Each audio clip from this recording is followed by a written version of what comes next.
गुरु का दर छोड़कर ना जाए। जीवन में दो चीजें होना बहुत आवश्यक है, ध्यान से सुनना और याद रख लेना गांठ बांधना। जीवन में गुरु का दर और जीवन में गुरु का डर, ये दोनों होने चाहिए। क्योंकि अगर डर है ना, गुरु का दरबार है गुरु का, तो सजनों भटकन से बच जाओगे। और यदि डर है जीवन में गुरु का कि मैं गद्दारी ना कर दूं, तो इस मार्ग की सफलता को पा जाओगे, इस मार्ग पर सफल हो जाओगे। इसलिए गुरु का डर और डर ये दोनों होने चाहिए, छूटे ना कुछ। आज हमें लगता है महाराज जी समाधि में कौन देख रहा है? जब महाराज जी समाधि से वापस लौटेंगे, हम वापस लौट आएंगे। बहुत से प्रेमी मिलते हैं, दीदी आप आश्रम में नहीं आते, दीदी महाराज जी नहीं है तो आप क्या करेंगे? जब महाराज जी वापस लौटेंगे तो हम भी लौट आएंगे। क्या उस समय आप यहाँ प्रवेश के योग्य पाएंगे स्वयं को?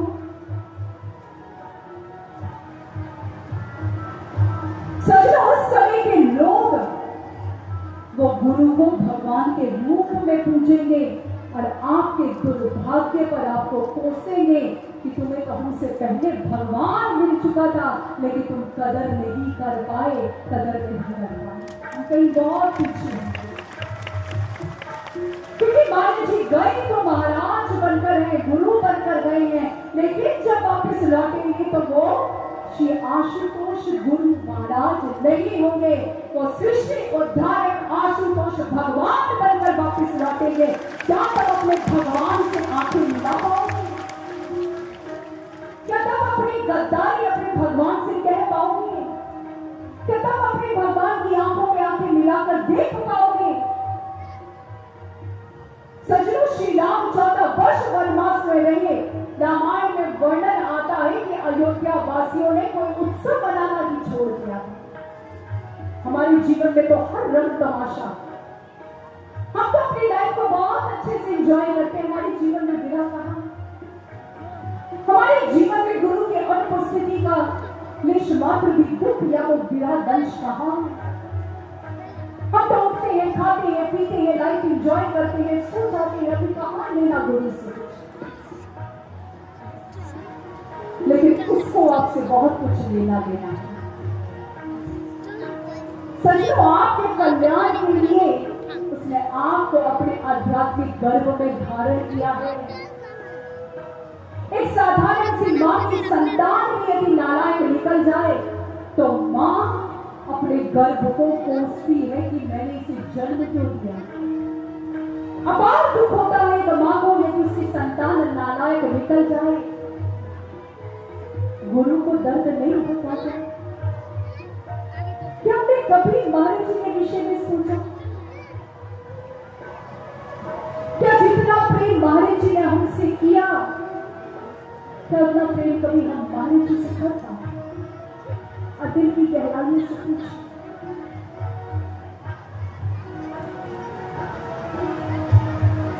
महाराज जी ने हमेशा हम पर प्यार लुटाया, स्नेह लुटाया।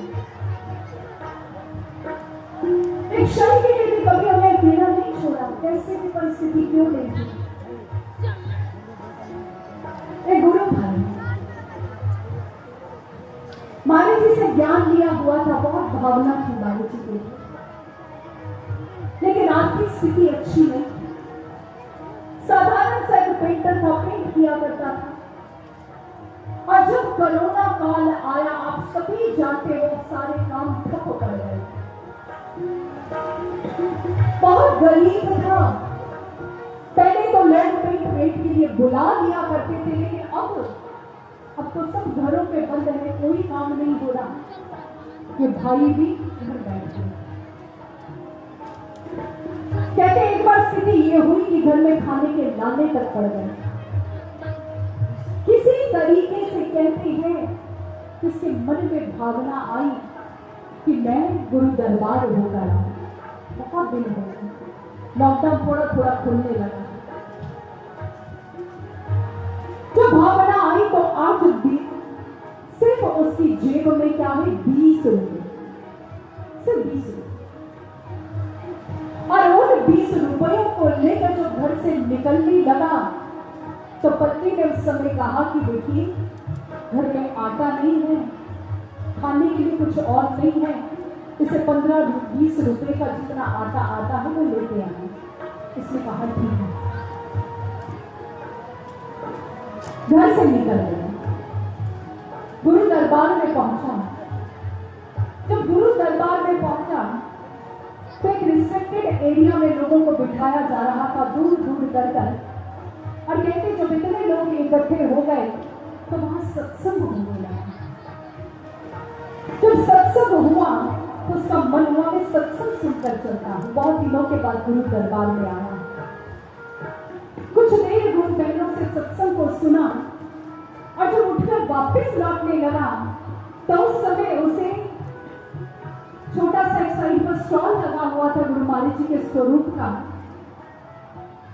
उसने उसमें से एक स्वरूप देखा जो उसके दिल को छू गया। वो चाहकर भी अवॉइड नहीं कर पा रहा, छोड़ नहीं पा रहा। जैसे ही जेब में हाथ डाला, पैसे बाहर निकाले तो सिर्फ 20 रुपए।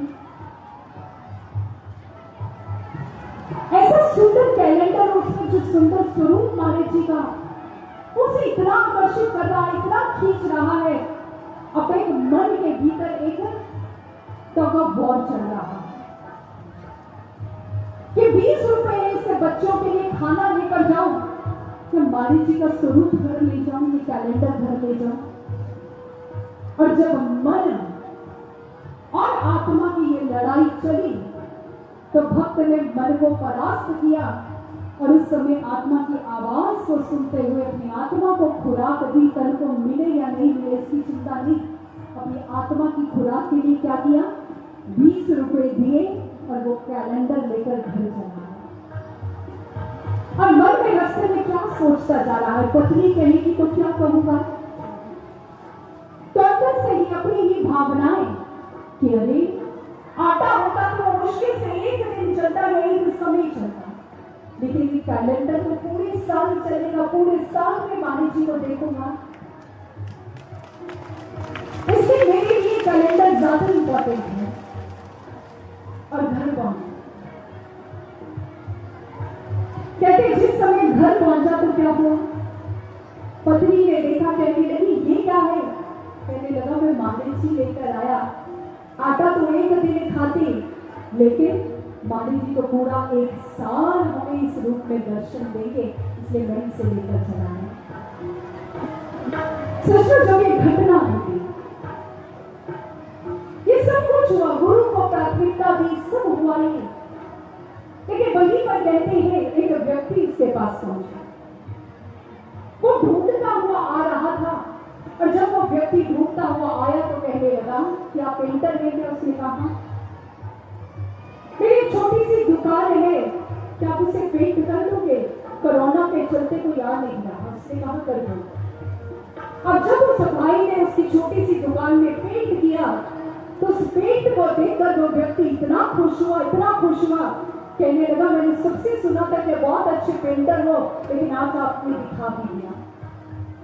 उसी समय इसने कहा कि ये लीजिए, आपके हाथ में मैं इस समय एडवांस 20,000 रुपए रख रहा हूं, मेरा आगे का भी बहुत बड़ा कॉन्ट्रैक्ट है, आप अभी मैं इसे साइन करता हूं, आपने 20,000 अपने हाथ में एडवांस रखिए। उस व्यक्ति की आंखों से आंसू गिरने लगे, उसे समझ नहीं आ रहा ये क्या हो रहा, जब घर में खाने के लाले पड़े हुए हैं। उस समय महाराज जी के स्वरूप के आगे पहुंचा, रोने लगा, तो अंदर से आत्मा से आवाज आई, अरे तू 20 रुपए में मुझे ला सकता है तो ये 20,000 क्या है, ये 20,000 क्या है। महाराज जी ने उसे हजारों हजारों गुना बढ़ा कर दिए। और सचमुच जब ये हुआ तो कहते हैं आज भी वो व्यक्ति रो रो कर महाराज जी का वो साधक बताता है कि मैंने तो मुख से बस इतना कहा था कि महाराज जी का कैलेंडर 1 साल चलेगा, और सच में कोरोना का वो पूरा 1 साल मुझे महाराज जी ने भूखे नहीं रहने दिया, महाराज जी ने भूखा नहीं रहने दिया, महाराज जी ने भूखा नहीं। इसे भक्तों ऐसा गुरु मिला, सुख दुख कैसा भी समय क्यों नहीं